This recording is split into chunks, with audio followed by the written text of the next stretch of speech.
NIV. R. Ce sera un événement sans comparaison. I. L'Église sera enfin unie au Christ pour toute l'éternité.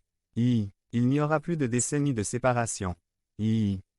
Tous les peuples de toute nation, langue et race y seront rassemblés comme une seule famille. Connaissant tous ces détails de la seconde venue de notre Sauveur, il n'y a plus lieu de craindre l'avenir. Nous pouvons lui faire face avec la ferme espérance qu'il reviendra bientôt pour nous emmener avec lui pour l'éternité. Cependant, ceux qui ne sont pas prêts à le recevoir vivront avec la terreur de ne pas savoir ce que l'avenir proche leur réserve. Profitons de cette occasion pour nous tourner vers Dieu et attendre sa venue prochaine. Devenez membre de la chaîne et AIDEZNOUS à propager la parole de Dieu dans le monde entier. Samedi 16 mars 2024. Si vous croyez en la puissance de Dieu, commentaire 11. 11. Merveilleuse caractéristique du sang du Christ. Résumé. Sans sang, il ne peut y avoir de vie dans le corps physique. C'est la même chose dans la Bible. Le sang coule dans la Bible tout comme il coule dans nos veines. Le sang du Christ est ce qui maintient le christianisme vivant. Le sang est parlé 427 fois dans elle. Par J. Martin. L'importance du sang du Christ.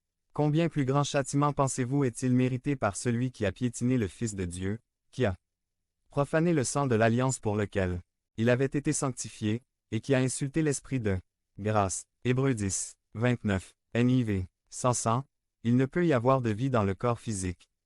C'est la même chose dans la Bible. Le sang coule dans la Bible tout comme il coule dans nos veines. Le sang du Christ est ce qui maintient le christianisme vivant. Le sang est évoqué 427 fois dans la Bible, il est donc très facile de comprendre qu'il ne s'agit pas de n'importe quel sujet. Sans le sang, l'Évangile serait mort et nous serions privés de la vie éternelle.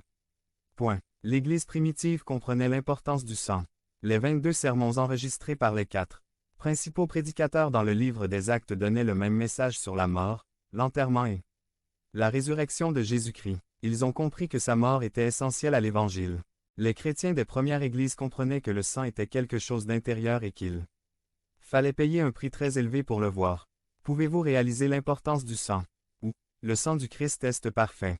Il nous convenait d'avoir un tel souverain sacrificateur, saint, irréprochable, pur, séparé des pécheurs et élevé au-dessus des cieux. Hébreux 7, 26, NIV. R. Le Christ est né d'une vierge et cela a établi sa perfection. Comment cela peut-il arriver? Demanda Marie à l'ange, puisque je suis vierge.